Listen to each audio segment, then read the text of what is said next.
సరే, బైబిల్లో నుంచి ఒక చిన్న మాట చెప్తాను. ఈరోజు పుట్టినరోజు కూడిక, అలాగే వెడ్డింగ్ యానివర్సరీ. నేను రేపేం అనుకుంటున్నాను, కానీ ఇందాకే తెలిసింది నాకు. ఈరోజే రెండు కలిసి వచ్చాయి, ఈరోజే అని చెప్పారు. సరే, ఏదేమైనా ఒక మాట బైబిల్లో చదువుకుందాం. 115వ కీర్తన.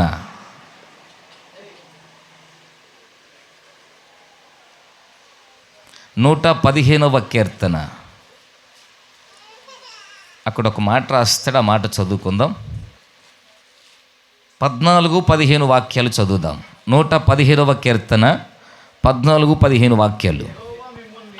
యెహోవా మిమ్ములను మీ పిల్లలను వృద్ధి పొందించును, భూమి ఆకాశాలను సృజించిన యెహోవా చేత మీరు ఆశీర్వదించబడుదురుగాక. ఆమేన్. నేను ప్రారంభ వాక్యం ఒకటి పెట్టుకొని వచ్చాను. ఎందుకో ఈ స్థలానికి రాగా నాకు దేవుడి మాట గుర్తు చేసాడు. మీరు రాసి పెట్టుకోండి. దేవుడు ఇది మొదలుకొని ఈ కుటుంబాన్ని నా ప్రభు ఆశీర్వదించునుగాక. వారిని మాత్రమే కాదు, వారి పిల్లలను నా దేవుడు వృద్ధి పొందించబోతున్నాడు. అంత మాత్రమే కాదు, ఈ స్థలానికి వచ్చిన ప్రతి ఒక్కరిని కూడా, మిమ్మల్ని మీ పిల్లలను నా దేవుడు వృద్ధి పొందిస్తాడు. ఆ వృద్ధి పొందించే దేవుడు ఎవరు అని అంటే అక్కడ రాస్తాడు, భూమి ఆకాశాలను సృజించిన యెహోవా. ఈ రోజున భూమి మీద చాలా ఉన్నాయి. మనుషులు సృష్టించిన వాటిల్లో అభివృద్ధి లేదు. కావాలంటే చూడండి, మనం ఒక చెట్టు వేస్తాం. ఒక తల్లి అనింది గోరింటాకు చెట్టు నాటుకుందంట ఇంట్లో. ఎందుకు? అప్పుడప్పుడు చేతులు ఎర్రగా పండాలి అని గోరింటాకు చెట్టు వేసింది. ఆ చెట్టు చూస్తే రోజు రోజుకు వృద్ధి చెందట్లా. దానికి మళ్ళీ ఒక పేడ గొప్ప ఒకటి వేసింది పైన, రావట్లా. అదేందో కానీ నేను అప్పుడప్పుడు ఆ ప్రాంతం రోడ్ల మీద పోతుంటామా, ఆ కొండ చెట్టు దగ్గర లేకపోతే ఆ పైన ఏడో అడవుల్లో ఉంటాయి చెట్లు. వాటికి నీళ్లు పోసిన దిక్కు లేదు, ఎరువు వేసిన దిక్కు లేదు, దానికి వ్యవసాయం చేసిన దిక్కు లేదు, బ్రహ్మాండంగా పెరుగుతూ ఉంటాయి ఆ చెట్లు. మనిషి నాటింది ఒకవేళ వృద్ధి కలగదేమో, కానీ దేవుడు నాటిన ప్రతి చెట్టు వృద్ధి చెందుతూనే ఉంది. హల్లెలూయా. అందుకే ఇక్కడ రాస్తాడు, మిమ్మల్ని వృద్ధి చెందించేది మనిషి కాదు, మీ పిల్లలను ఆశీర్వదించి వృద్ధి పొందించేది నరమాత్రుడు కాదు. ఎవరు అంటే భూమి ఆకాశాలు సృజించిన యెహోవా చేత మీరు దీవించబడతారు. దేవునికి స్తోత్రం. హల్లెలూయా. ఈ రోజున ప్రతి వ్యక్తి కోరుకునేది ఏమిటంటే మేము దీవించబడాలి, ఆశీర్వదించబడాలి. అంత మాత్రమే కాదు, అన్నిటికీ మించి ఎక్కువ ఇంకోటి ఏముంటుందంటే మా పిల్లలు వర్ధిల్లాలి, మా పిల్లలు దీవించబడాలని ప్రతి వ్యక్తి తల్లిదండ్రులకు ఉండే కోరిక ఇదే. తల్లిదండ్రులకు ఉండే ఆశ కూడా ఇదే. ఆ కోరిక, ఆ ఆశతో ప్రతి తల్లిదండ్రులు ఇలా నడిపించబడుతూ ఉంటారు. అయితే ఎప్పుడు ఆ కార్యం జరిగిద్ది? మన పిల్లలు ఎప్పుడు వృద్ధి చెందుతారు? మన కుటుంబ వ్యవస్థ ఎప్పుడు వృద్ధి చెందుతుంది? ఏమండి, ఒక కుటుంబ వ్యవస్థ ఈ భూమి మీద కట్టబడిందంటే అది యెహోవా సెలవు చేతన జరిగిద్దట. హల్లెలూయా. ప్రారంభంలో నేను కూడా అనుకునేవాడిని, నాకు పెళ్ళొద్దో అని తిరిగా. దేవుని దయ వల్ల ఈ కరోనా వచ్చి పెళ్ళి కాకుండా ఉందామనుకున్న వాళ్ళని కూడా ఒక కుటుంబంగా చేసేసింది. హల్లెలూయా. నేను అనుకున్నాను నాకు కుటుంబ వ్యవస్థ వద్దో, నాకు దేవుని వ్యవస్థ చాలని. కానీ దేవుడు అనుకున్నాడు, కుటుంబ వ్యవస్థ నీకు ఉండాలనుకున్నాడు, ఒక కుటుంబ వ్యవస్థను దేవుడు చేశాడు. అలాగే ఒక కుటుంబ వ్యవస్థ, ఒక కుటుంబంగా జతపరచబడ్డారంటే అది దేవుని యొక్క ఆలోచన ప్రకారంగా జతపరచబడ్డారు. హల్లెలూయా. జతపరచబడిన ఆ కుటుంబానికి పిల్లలు కూడా దేవుడిస్తే వచ్చినట్టు. అర్థం? మనుషులు ఎవరిచ్చేది కాదు, పిల్లలు కూడా దేవుడు ఇవ్వాలి. మనుషులు ఇచ్చేది అయితే రాహేలు యాకోబు దగ్గరికి వెళ్ళి నువ్వు నాకు పిల్లల్ని ఇస్తావా సస్తావా అని ఎందుకంటది? ఆయన అంటాడు, నా చేతిలో ఏముంది తల్లి పిల్లల్ని ఇవ్వటానికి, దేవుడు ఇవ్వాలి పిల్లలు అంటాడు ఆయన. హల్లెలూయా. ఈ రోజున పిల్లలైనా కుటుంబ వ్యవస్థ అయినా మన ఆలోచనతో కట్టింది కాదు, మన పెద్దల ఆలోచనతో కట్టింది కాదు. పిల్లలైనా మనము ఏదో మన ప్రయత్నాల వల్ల పిల్లలు కలగట్లేదు, కానీ దేవుడు మనకిచ్చిన బహుమానాలు. హల్లెలూయా. ఈ రోజున మన కుటుంబాలు వృద్ధి చెందాలి, మనకిచ్చిన మన పిల్లలు కూడా వృద్ధి చెందాలి. వయస్సునందు వృద్ధి చెందాలి, జ్ఞానమందు వృద్ధి చెందాలి. అర్థమవుతుందా? ఆరోగ్యములు వృద్ధి చెందాలి, అన్ని విషయాల్లో వాళ్ళు వృద్ధి చెంది భూమి మీద ఘనమైన కుటుంబంగా ఉండాలి. హల్లెలూయా. వృద్ధి లేకపోతే చూడండి ఆ కుటుంబాలు ఎలా ఉంటాయి. మీకు చాలాసార్లు చెప్పాను. అదేదో పుట్టినరోజు కూటమి అప్పుడల్లా మా యేసుబాబుని గుర్తు చేసుకోకుండా ఆ కూటమి ముగించబడదు. అప్పుడప్పుడు నేను యేసయ్యనన్నా మర్చిపోతా ఆ త్యాగాన్ని. ఆ యేసుబాబుని మాత్రం మర్చిపోలేను. యేసుబాబు అంటే తెలుసుగా మీకు, పొదిల్లో ఉంటాడు. ఆయన పేరు ఏంటంటే గట్టోజు గరుడు కొడుకు. హల్లెలూయా. ఇంతే ఉంటాడు, అంతే ఉంటాడు. వృద్ధి లేదు. మనిషి మాత్రం ఉన్నాడు కానీ ఆ వయసులో లేదు, జ్ఞానములో లేదు, అవయవాల్లో కూడా లేదు. ఆ తల్లిదండ్రులు ఆ వ్యక్తిని చూసినప్పుడు అంత బాధ. కానీ నా దేవుడు అంటాడు, ఆ బాధ అనేది మీ జీవితంలో ఉండదు. వయసునందు వర్ధిల్లుతారు, జ్ఞాన వివేచనలు యందు వర్ధిల్లుతారు, అవయవాల యందు వర్ధిల్లుతారు. భూమి మీద మిమ్మును మీ కుటుంబాలు నా దేవుడు వృద్ధి పొందిస్తాడు. ఎప్పుడు జరుగుద్ది ఈ కార్యం అని అంటే, నేను బైబిల్లో ఒక మాట చదివాను.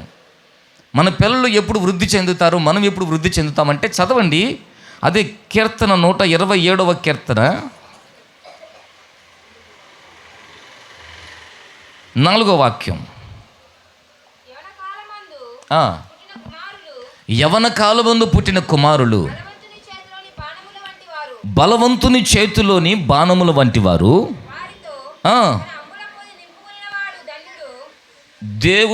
దేవుని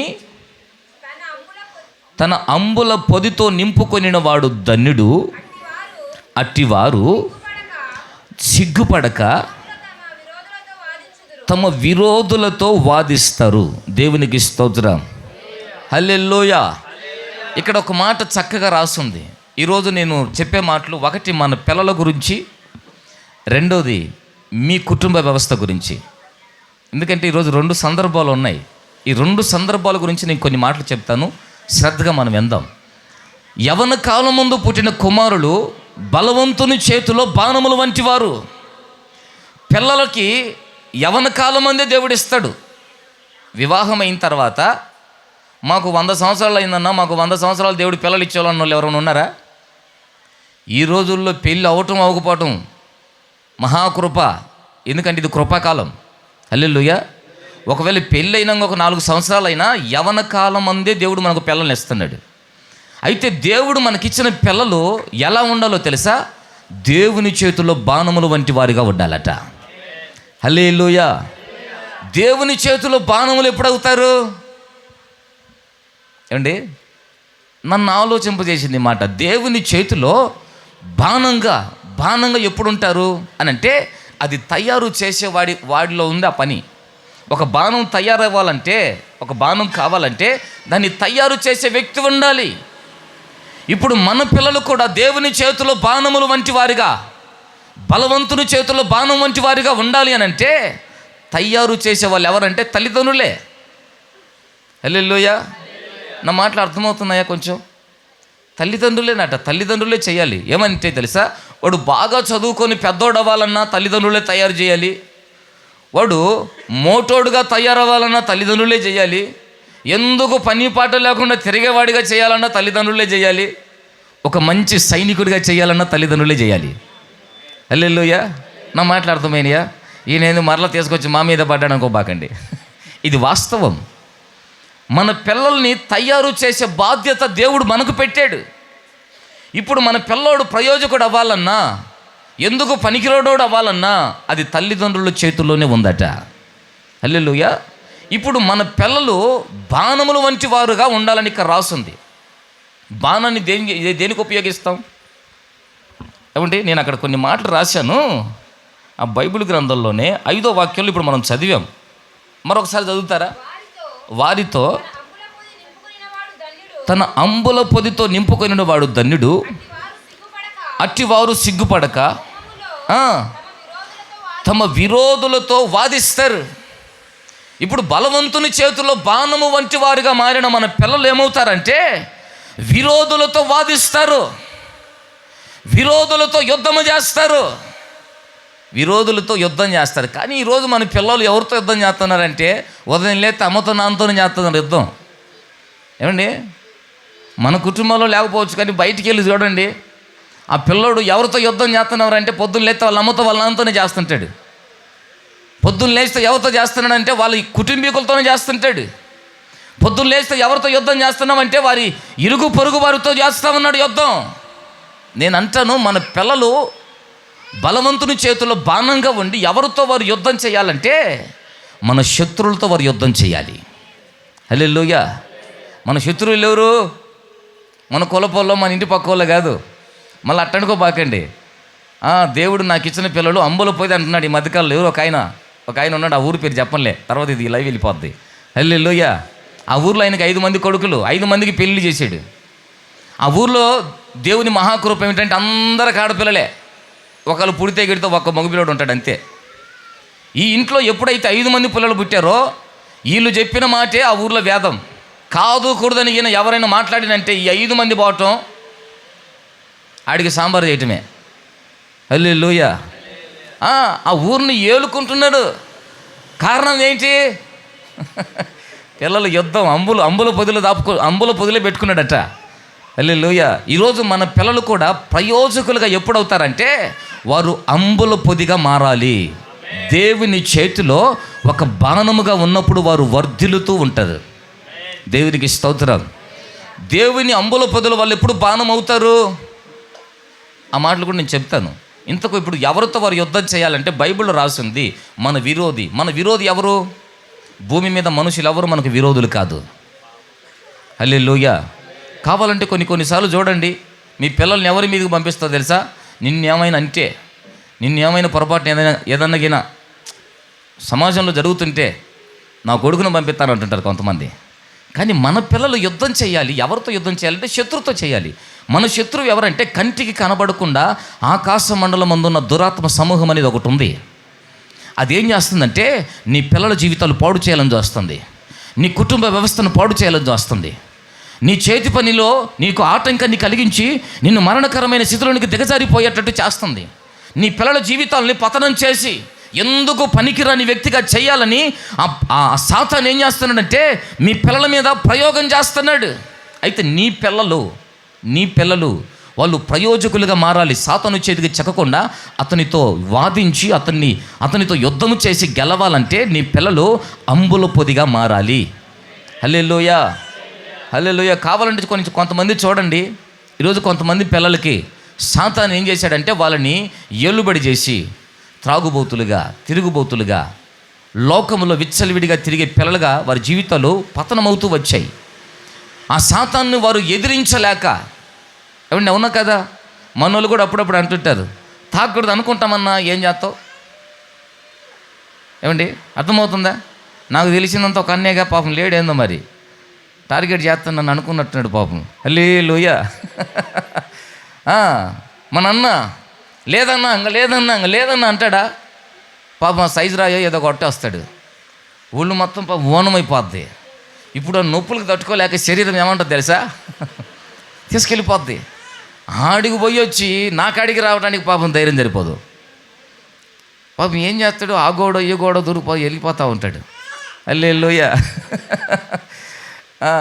ఏంటన్నా నువ్వు చేసిన పని అంటే, ఏం చేస్తావన్నా ఒళ్ళు ఓనం అయిపోయింది, జయించలేకపోయాను. ఎందుకు జయించలేకపోయావు? ఎందుకు దాంతో నువ్వు యుద్ధం చేసి పోరాడలేకపోయావు అని అంటే, నువ్వు దేవుని చేతిలో ఒక బాణంగా ఉంటే కదా. ఈరోజు చూడండి, కుటుంబ వ్యవస్థల్లో కూడా సాతాను ప్రవేశించి అసమాధానాలు కలిగించి పెళ్ళైనటువంటి కొన్ని రోజులకి ఆ కుటుంబాలు విడిపోవటం, ఆ పిల్లల జీవితాలు పతనమైపోవటం. కుటుంబ వ్యవస్థ సాతాను ఏం చేస్తున్నాడంటే విచ్చలవిడిగా చేస్తున్నాడు. ఇప్పుడు ఆ సాతాను మన కుటుంబాల మీదకి రాకుండా మన కుటుంబాలు, మన పిల్లలు వృద్ధి చెందాలంటే నీవు నీ పిల్లలు దేవుని చేతిలో బాణముల వంటి వారిగా ఉండాలి. హల్లెలూయా. ఎప్పుడవుతారా మాట? ఎప్పుడవుతాం మనం బాణలుగా అని అంటే, బైబిల్ గ్రంథంలో ఓ తల్లి, ఒక అమ్మ ఏం చేసిందంటే, నా కొడుకు దేవుని చేతిలో బాణంగా ఉండాలి, వాడు లోకపు చేతికి దొరకకూడదు అని చెప్పి ఏం చేసిందో తెలుసా? దేవుని మందిరానికి తీసుకెళ్ళిందట. హల్లెలూయా. ఆ మందిరానికి తీసుకెళ్ళి ఆ మందిరంలో పెంచిందట. ఎప్పుడైతే ఆ మందిరంలో పెంచిందో సాతాను చేతికి దొరకలా. హల్లెలూయా. సాతాను కోటగోడలు కోలగట్టే గాడిగా దేవుని చేతిలో బలమైన బాణముగా వాడబడతా ఉన్నాడు. ఆమేన్. ఎవరా వ్యక్తి? సమూయేలు అని బైబిల్ గ్రంథంలో రాస్తుంది. దేవునికి స్తోత్రం. ఒకసారి గట్టిగా చెప్పండి, హల్లెలూయా. ఈ రోజున ఎప్పుడు మనము మన పిల్లలు అంబుల పొదిగా దేవుని సన్నిధిలో మారుతామంటే దేవుని మందిరంలోకి వెళ్ళినప్పుడు. కావాలంటే మీరు సమూయేలు రాసిన మొదటి గ్రంథం 1వ అధ్యాయం 24వ వాక్యం చదువుకోండి. చదువుతారా త్వరగా? నాకు ఈ టైం అర్థం కావట్లేదు అయ్యా, ఇదేదో రైల్వే టైం పెట్టారు.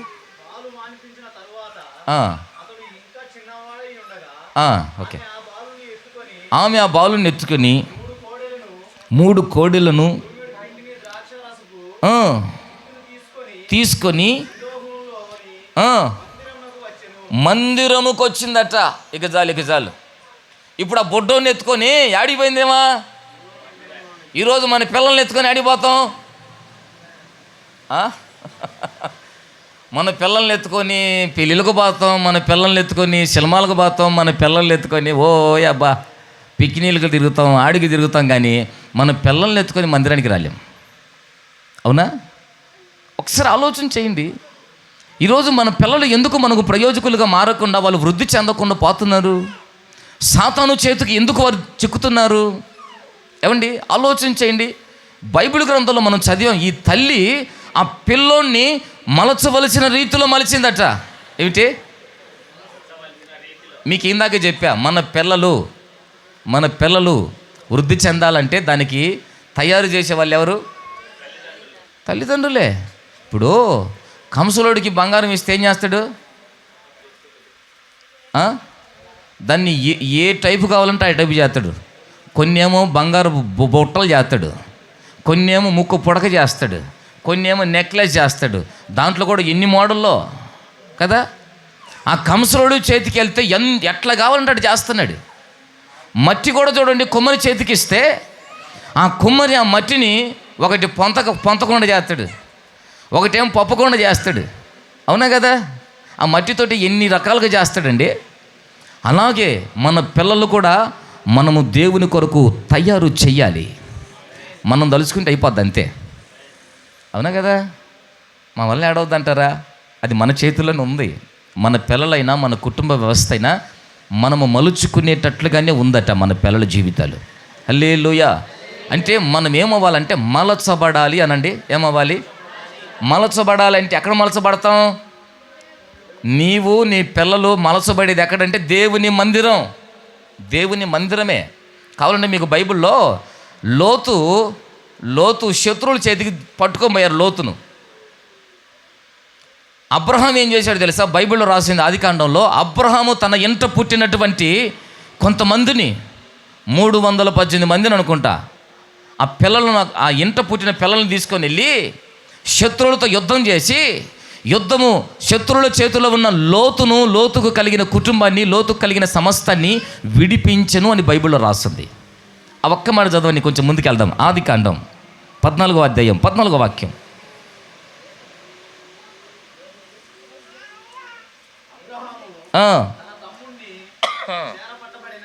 చెరపట్టబడినని తన ఎంట పుట్టిన, అదిగో అలవరచబడిన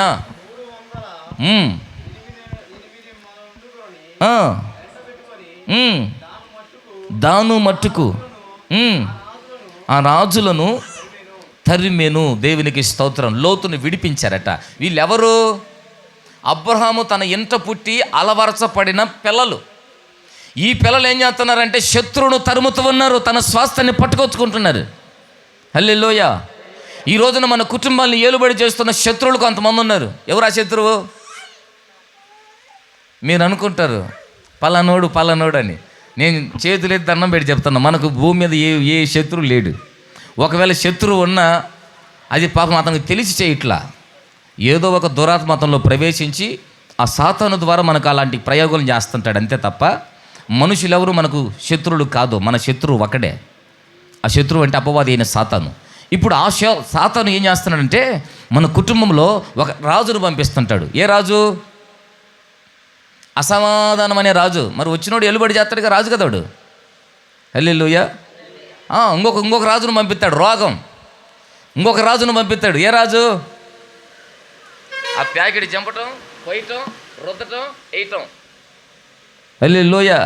నేను ఇవాళ ఉదయం చూశానండి, ఆ హిందీ వాళ్ళు ప్యాకెట్లు తీసుకొని మడత వేసుకొని జోబులు వేసుకుంటారు. ఏంద్ర పపర్మెంట్లో ఏమన్నా? నాకు ఆశ్చర్యం వేసింది. మీరు నవ్వుతున్నారు కానీ ప్యాకెట్లు తీసుకొని దండ తీసుకున్నాడు. ఆ దండను 2 సగాలు చేసి వాడికి కొన్ని వీడికి కొన్ని, మళ్ళీ దాంట్లో ఇంకో మిక్సింగ్ చేసే చిన్న ప్యాకెట్ కూడా ఉంది. నాకు తెలియదు ఇప్పుడు దాకా. ఈ ఎర్ర ప్యాకెట్కి దానికి ఇంకొకటి చిన్న ప్యాకెట్ 2 మిక్స్ చేస్తారట, తాలింపులాగా. మన చికెన్ కూరలు తాలింపులు ఎట్టేస్తాం. అదేమిటంటే అది భయంకరమైన పనికిమాలిన అలవాటు. అది ఒక రాజు. ఈరోజు మన కుటుంబాలను ఏలుబడి చేస్తున్న కొన్ని చెడు అలవాట్లు మానుకుందామంటే మన వల్ల కావట్లా. నేను అంటాను, దేవుని మందిరానికి వచ్చి నువ్వు అలవరచపరచబడిన వ్యక్తివైతే నిన్ను జీవితంలో నెమ్మది, సంతోషం, సమాధానం లేకుండా చేస్తున్న ప్రతి వ్యతిరేకమైన రాజులందరినీ నువ్వు తరిమి కొట్టేస్తావు. హల్లెలూయా. అవన్నీ పోయిన తర్వాత నీ కుటుంబం ఎలా ఉంటుంది? సమాధానంగా ఉంటుంది, సంతోషంగా ఉంటుంది, మీరు వృద్ధి చెందుతారు. హల్లెలూయా. ఏమిటి అలవరచపరచబడటం అంటే? అబ్రహాం ఇల్లు అంటే దేవుని మందిరం. అలవరచపడటం అంటే అర్థం ఏమిటంటే, ఈ స్థలానికి వస్తే నువ్వు ప్రార్థనలో ఎదుగుతావు, ఈ స్థలానికి వస్తే నువ్వు వాక్యములు ఎదుగుతావు, ఈ స్థలానికి వస్తే నువ్వు పరిచర్యలు ఎదుగుతావు, ఈ స్థలానికి వస్తే నీ జీవితము అన్ని విషయాల్లో వర్ధిల్లి సాతాను నువ్వు జయించగలుగుతావు. హల్లెలూయా. ఎందుకంటే ఇక్కడ ఏంటంటే నేర్చుకుంటావు. ఏం చేస్తావు? నేర్చుకుంటారా లేదా? ఈ మధ్యకాలంలో నాగేశ్వరమ్మ వాళ్ళ మనవరాలు కనబడ్డోళ్ళ నెత్తి మీద అంతా చేపెట్టి ప్రార్థన చేస్తుందట. ఏందమ్మ అంటే రా అంటుందట, దగ్గరకు పోతే నెత్తి మీద పెడుతుందట. ఏందిరా ఈ పిల్ల నెత్తి మీద పెడుతుందంటే అలవరసబడింది మరేడా. హల్లెలూయా. దేవుని మందిరంలోనికి నీ పిల్లలు వస్తే, నీవొస్తే ఈ మందిరములో, ప్రార్థనలో, ఆత్మీయతలో, భక్తిలో నువ్వు అలవరచపరచబడతావు. నీ జీవితాన్ని పాడు చేయాలని చూస్తున్న ప్రతి అలవాటును నువ్వు జయించగలుగుతావు. హల్లెలూయా. అందుకే నేనేమంటానంటే, ఈ తల్లి షిలోహు అనబడుతున్న దేవుని మందిరానికి సమూయేలును తీసుకెళ్ళిందంటే మందిరానికి వెళ్ళి అలవాటు ఏమకుందా లేదా ముందు? అవునా కదా? దయచేసి నన్ను ఏమనుకోబాకండి తల్లి. ఈ పుట్టినరోజు కోటల్లో మందిరానికి రాకపోతే బాగోదని నేను చెబితే నాకు శత్రువులు అయిపోతున్నారు. దేవునికి స్తోత్రం. ఒక ఆయన గొడవ పెట్టుకుని ఇప్పుడు కూడా మాట్లాడట్లే నాతోటి. నేను చెప్పిన పాపం ఏమి లేదు, దేవుని మందిరానికి పోవాలయ్యా అని చెప్పా, అంతే నేను చెప్పింది. లేకపోతే ఇంకేమీ లేదు. ఇంట్లో కూర్చొని లైవ్ చూస్తే ఆ దీవెన నువ్వు అనుభవించలేవు. దేవుని మందిరానికి పోవాలి, నువ్వు పోవాలి, నీ పిల్లలు పోవాలని నీ మాట చెప్పా, అంతే. ఇంకా ఏమీ లేదు. జరిగే కోటంలోని చివరిలో గొడవ పెట్టుకున్నాడు. హల్లెలూయా. ఇప్పటికి కూడా మాట్లాడే కనబడనంటే ఏదో పెద్ద శత్రువుని చూసినట్టు చూస్తా ఉన్నాడు. నాకు భూమి మీద నాకు ఎవరు లేరు కానీ ఆయనతో సమాధాన పడదామని తెగ ప్రయత్నం చేస్తున్నా, కానీ దొరకట్లా. హల్లెలూయా. ఈరోజు నీవైనా, నీ కుటుంబమైనా, నీ పిల్లలైనా వర్ధిల్లాలి, వృద్ధి చెందాలి. శత్రువైన సాతాను చేతికి మీరు చెక్కకూడదు. మీ కుటుంబ వ్యవస్థ ఆశీర్వదించబడాలంటే తల్లిదండ్రులుగా మొదట మీరు మందిరానికి వెళ్ళే అనుభవం నీకు ఉండాలి. ఆ తర్వాత నిన్ను చూసి నీ పిల్లలు దేవుని మందిరంలో ఉంటారు. హల్లెలూయా. కానీ ఈ రోజుల్లో చాలామంది ఆడుంటున్నారండి మందిరంలో. అవునా? కొంచెం ఆలోచన చేయండి. మందిరానికి వెళితేనే మన జీవితాలు ఆశీర్వదించబడతాయి. నేను ఎక్కువ వివరించడంగా చెప్తున్నాను. మొన్న వారం కూడా చెప్పాను. సంసోను బలవంతుడైనా, కండబలం ఉన్నా ఎందుకు అతని జీవితం పతనమైందంటే అతనికి మందిరం అనుభవం లేదు. అతని దినాల్లో మందిరాలు ఉన్నాయి కానీ మందిరానికి పోయేవాడు కాదు. సమూయేలు ఎప్పుడైతే దేవుని మందిరంలో ఉన్నాడో అతనికి కండబలం లేకపోయినా, గుండె బలం లేకపోయినా మందిర బలం ఉంది అతనికి. హల్లెలూయా. అందుకే శత్రువును జయించగలిగాడు, ప్రయోజకుడిగా మార్చబడగలిగాడు. ఈరోజు మీరైనా, మీ పిల్లలైనా, మీ కుటుంబ వ్యవస్థ అయినా బాగుండాలంటే దేవుని మందిరంలోనే మీరు జీవించే వ్యక్తులై ఉండాలి. ఆమేన్. 2వ మాట చెప్తాను, త్వరగా చదవండి అన్నమాట, సమయం అయిపోతుంది. ఆదికాండం 22వ అధ్యాయం 18వ వాక్యం.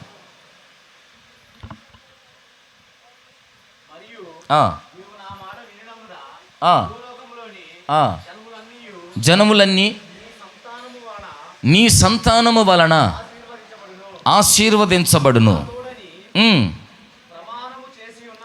చేసి ఉన్నానని.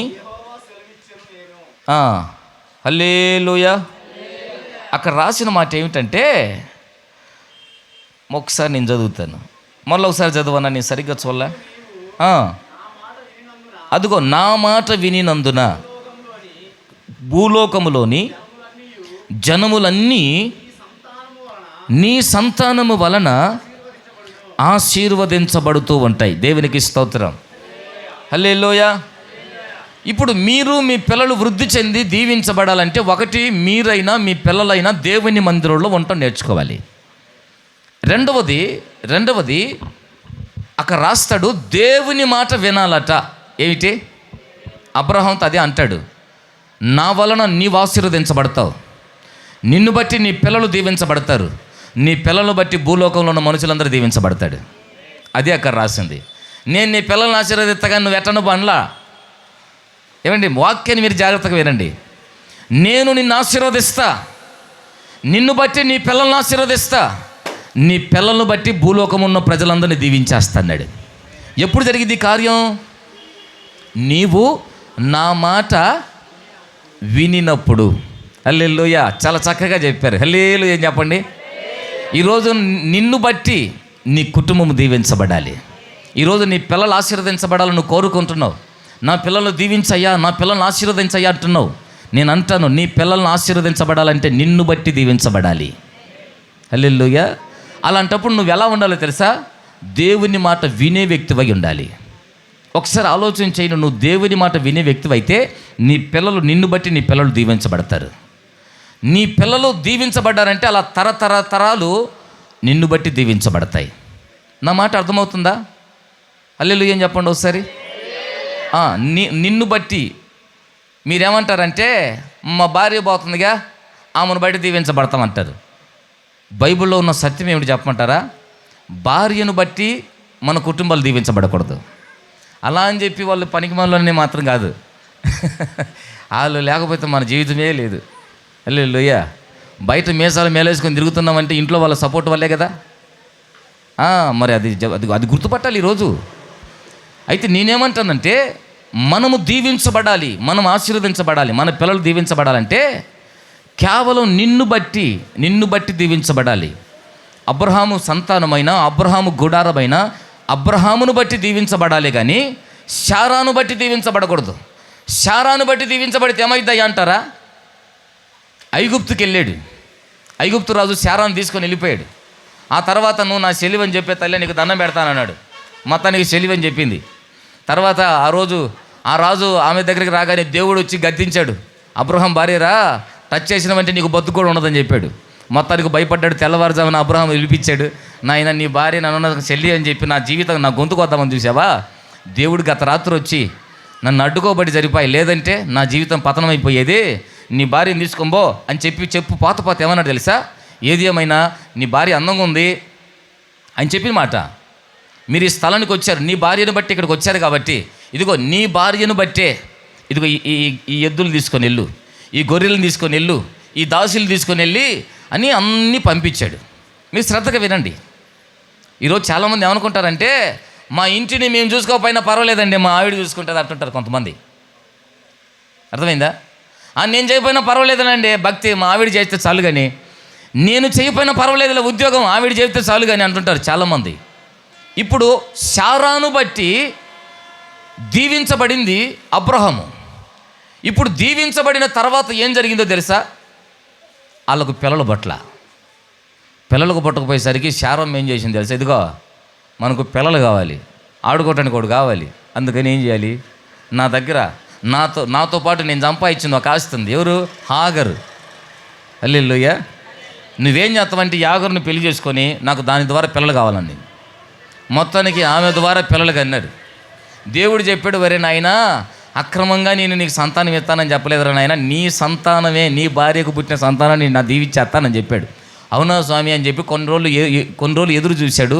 తర్వాత హాగర్ మళ్ళా ఈ శారాకు కూడా పిల్లలు పుట్టారు. హల్లెలూయా. ఇప్పుడు ఈ రోజున ప్రపంచానికి మేకయ్యుంది ఎవరు? అబ్రహాం సంతానమే. మేకయ్యుంది, ఆశీర్వదించబడింది కదా నేను చెప్పేది. ఏమండి, ప్రపంచ దేశాలకి ఈ రోజున శత్రువు ఎవరు? హాగరు సంతానం నుంచి వచ్చిన ఇష్మాయేలేనా? అవునా కదా? ఈ సంతానం యా నుంచి వచ్చిందిరా అంటే అబ్రహాం కాడి నుంచి వచ్చింది. ఎందువల్ల వచ్చిందంటే హాగరును బట్టి దీవించబడితే దాంట్లో వచ్చిన శాపమే ఇది. నేటికి కూడా అనుభవిస్తూ ఉన్నారు ప్రజలు ఆ శాపాన్ని. హల్లెలూయా. అంటే ఈ వాక్యాన్ని బట్టి మనం కొంచెం ఆలోచన చేస్తే మన కుటుంబాలు మనల్ని బట్టి దీవించబడాలి. ఆమేన్. అలాంటప్పుడు మనం ఏమవ్వాలంటే దేవుని మాట వింటూ నడిపించబడాలి.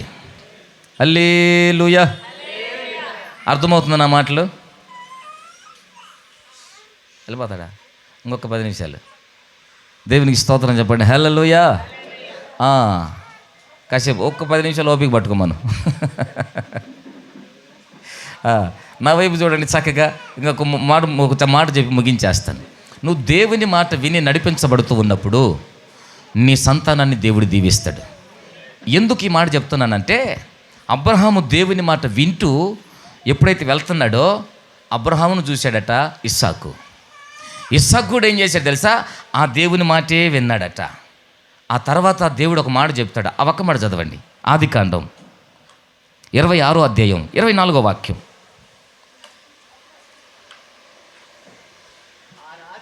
ఆ రాత్రి అతనికి ప్రత్యక్షమై, నేను నీ తండ్రి అయిన అబ్రహాము దేవుణ్ణు, నేను నీకు తోడై ఉన్నాను గనుక భయపడకు. ఇక చాలు. ఈ మాట ఎవరితో అంటున్నాడు తెలుసా? ఇస్సాకుతో అంటున్నాడు. ఏమని తెలుసా? ఇస్సాకు దగ్గర దిగి వచ్చి, ఇస్సాకో భయపడగాకో. అవునా? ఎందుకు స్వామి? నేను మీ నాన్న దేవుణ్ణి, మీ నాన్న నాకు తెలుసు, మీ నాన్ను బట్టి నేను నిన్ను ఆశీర్వదిస్తా, భయపడకాకంటాడు. హల్లెలూయా. వాళ్ళ నాన్న ఎవరు? దేవుని మాట వినేవాడు. గుర్తుపట్టుకోండి. దేవుడు అక్కడికి వచ్చి ఇస్సాకుతో అంటున్నాడు, మీ నాన్ను బట్టి నేను నిన్ను దీవిస్తా. ఈ రోజున ఒకసారి ఆలోచన చెయ్యండి. నీ పిల్లలు దీవించబడాలంటే నిన్ను బట్టే దీవించబడతారు. అలాంటప్పుడు నువ్వెలా ఉండాలి? ఏమండి, ఎలా ఉండాలి? ఇదిగో మా బతుకులు ఎట్టగొట్ట పోయినాయిలే కానీ మీరన్నా బాగుపడరు అంటారు. ఏడ బాగుపడేది? ఏమండి, మనల్ని బట్టే మన పిల్లలు బాగుపడతారు. ఇది గుర్తుపెట్టుకోవాలి మెయిన్. హల్లెలూయా. మనం దేవుని మాట వింటూ ఆయన సన్నిధిలో నడిపించబడితే మన పిల్లలు మనల్ని చూస్తారు. ఇప్పుడు నేను రాను కానీ నువ్వు అంటే వస్తుందా చర్చికి? ఆడేమంటాడు, నువ్వు వస్తే కదా నేను పోయేది అంటాడు. హల్లెలూయా. ఆ మధ్యకాలంలో ఒక ఆమె జరిగిన విషయమే. ఆమె బ్యూటీ పార్లర్కు బాద్ది. ఈ అమ్మాయి చెప్పిద్ది, అమ్మాయి నువ్వు మందిరానికి పోయేదానివే, పాస్టర్ల దగ్గర ఉండేదానివే, నువ్వు వేసుకోకూడదు, నువ్వు జాగ్రత్తగా పో. ఆయనకు తెలిసిందంటే మొత్తాన్ని ఏకిపడేస్తాడు పాస్టర్ గారు అంటదంట. ఈ పిల్ల అంటది, నువ్వు మాత్రం వేసుకోవచ్చు కానీ నాకు మాత్రం వేయవా అంటది ఆ పిల్ల. హల్లెలూయా. అంటే ఆలోచన చేయండి. ఈ రోజున మన పిల్లలు మనల్ని గమనిస్తున్నారు. అవునా కదా? ఆ మధ్యకాలంలో కుక్కమన్నోళ్ళు ఈ రూమ్లో ఉన్నారు. నేను రోజు వచ్చేవాడిని ఇడికి. పాపం ఒకరోజు అన్న అక్కను భయంకరంగా తిట్టాడంట. మొత్తానికి ఏదో చిన్నగా అరుచుకున్నారు. వాళ్ళు చెప్పలే నాకు. వీడికి ఎప్పుడైతే అడుగు పెట్టానో వాడు ఒకడు ఉన్నాడు కదా, పాస్టన్నా నీకోటి తెలుసా అన్నాడు. ఏంది అంటే, ఈరోజు మా నాన్న మమ్మల్ని పోతే ఇచ్చిండన్నా అంటాడు. ఎట్టెట్ట తిట్టిండో చెప్తావారంటే మొత్తం రికార్డు కూడా చేసుకున్నాడు. వాడు మైండ్లో ఫిట్ అయిపోయాయి. అంటే పిల్లలు ఏం చేస్తారంటే మన ప్రతి చర్యను గమనిస్తుంటారు. మా నాన్న ఏం చేస్తున్నాడా, మా అమ్మ ఏం చేస్తుందా, వాళ్ళు ఏం చేస్తున్నారా, వీళ్ళు ఏం చేస్తున్నారా, వాళ్ళు అట్టున్నారా, నేను కూడా అట్లాగా ఉండాలి అనుకుంటాడా అనుకోడా? ఈరోజు నువ్వు తాగి తిరుగుతున్నావంటే నీ పిల్లవాడు కూడా ఏమనుకుంటాడు? తాగి తిరిగితేనే పెద్ద మగోడు అనుకున్న వాడు కూడా తాగి తిరుగుతూనే ఉంటాడు. అదే నువ్వు విజయుడివై దేవుని సన్నిధిలో జీవించే వ్యక్తివైతే రానున్న తరాన్ని నిన్ను బట్టి దేవుడు దీవించేస్తాడు. హల్లెలూయా. గుర్తుపెట్టుకో, ఈ మాట నేను ఖచ్చితంగా చెప్పగలుగుతాను. మన పిల్లలు బాగుపడాలన్నా, మన పిల్లలు దీవించబడాలన్నా, చెడిపోవాలన్నా మనల్ని బట్టే ఉంటుంది. అందుకే నేను ఏమంటానంటే, నీ కుటుంబ వ్యవస్థ, నీ పిల్లల జీవితాలు బాగుండాలంటే మొదట నువ్వు దేవుని మందిరంలో ఉండాలి. దేవుని మాట నువ్వు వినే వ్యక్తివై నువ్వు ఉండాలి. మూడో మాట చెప్పి ముగించేస్తాను. చదవండి ఆ మాట. నిర్గమకాండం 1వ అధ్యాయం 21వ వాక్యం. ఆ మంత్రస్నానులు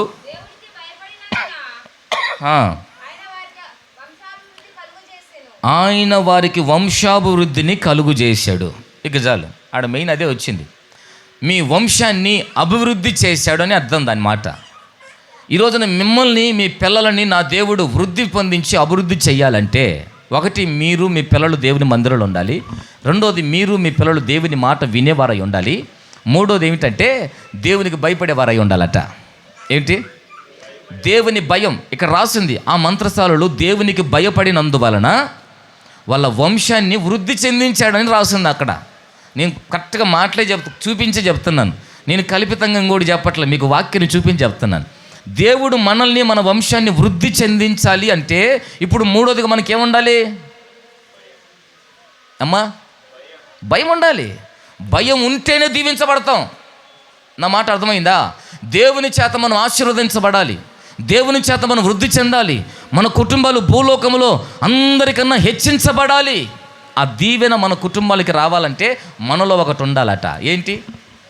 హల్లెలూయా. మరి దేవుని ఆశీర్వాదం వరకు వస్తుందండి.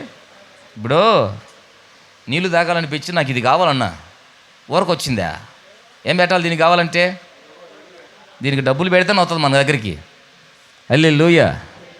బస్సు ఎక్కావు నిన్నటి రోజున ఓ బ్రదర్ని తీసుకొని, నేను టికెట్ తీసుకొని, లేదు నేను తీసుకుంటాను అన్నాడు. పాపం కండక్టర్ కాడికి పోయి జోబులు చేయబెడితే 6 జోబులు లేవు, రూపాయలు లేవు. ఏమంటే ఊరకు ఎక్కించుకుంటాడా? ఏం కావాలి ఇప్పుడు? డబ్బులు కావాలి. ఇప్పుడు దేవుడు కూడా నిన్ను ఆశీర్వదించాలంటే నీకేం కావాలి? మీరు చెప్పట్లా? ఆ మౌనమే పోవాలి. యేసునామములో చెప్పేటట్టుగా రావాలి మన జీవితాలు. హల్లెలూయా. మీకు చెప్పాలని ఇదంతా తిరగాల్సి వచ్చింది.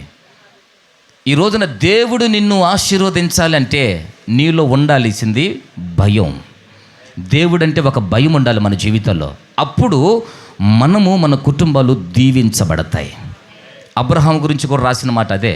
వారి జీవితంలో భయం ఉంది. ఒక్కసారి ఆలోచించేయండి.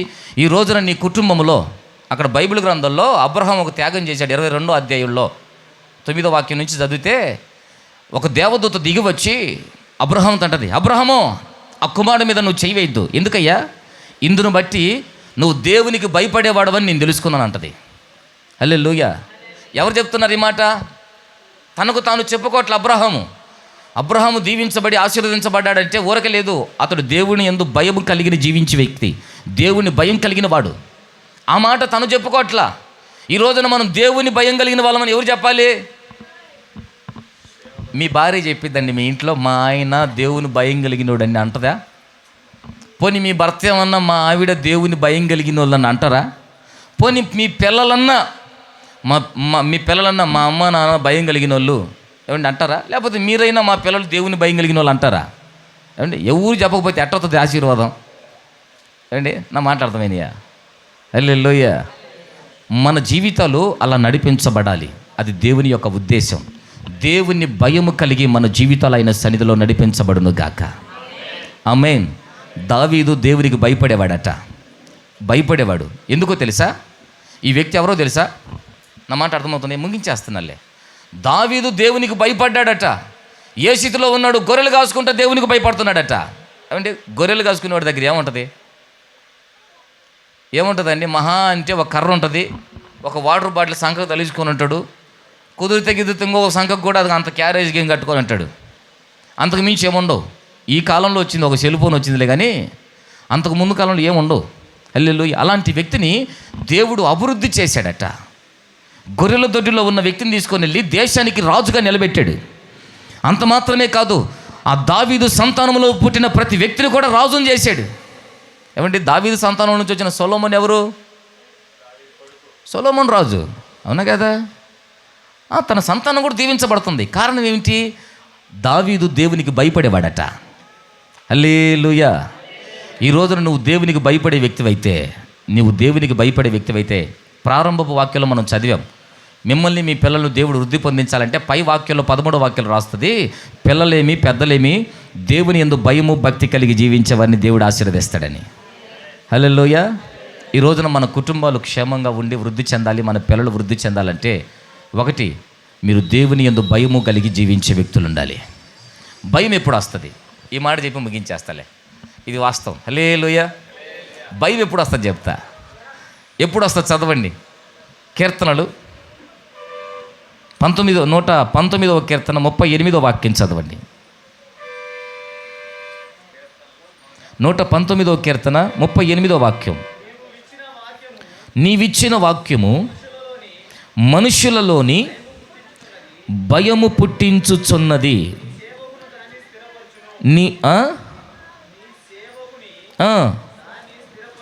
దాన్ని స్థిరపరచుము. దేవునికి స్తోత్రం. హల్లెలూయా. ఈ రోజున భయం ఎట్టొస్తుందంటే వాక్యము ద్వారా వస్తుందట. వాక్యము ఎప్పుడైతే మన హృదయాల్లో మన జీవితంలో ఉంటుందో దేవుడు అంటే భయం వచ్చేస్తుంది. నా మాటలు అర్థమవుతున్నాయా? హల్లెలూయా. ఈ రోజున మనం భయం కలిగి బ్రతకాలని నేను చెప్తున్నాను. భయం ఎట్ట వస్తుంది అంటే ఇది ఒక వాక్యం నీ గుండెల్లో ఉంటే వస్తుంది వాక్యం. ఆమేన్. ఈ రోజున మనలో అన్నీ ఉంటాయి, సినిమాలు ఉంటాయి, షికారులు ఉంటాయి, సీరియళ్ళు ఉంటాయి, అన్నీ ఉంటాయి, కానీ ఉండదు ఒకటే. ఏమండి నా మాట అర్థమైనయా? పగలు, ద్వేషాలు, కక్షలు అన్నీ ఉంటాయి మన జీవితంలో, వాక్యం ఏమి ఉండదు. ఎందుకు ఉండదు అంటారా?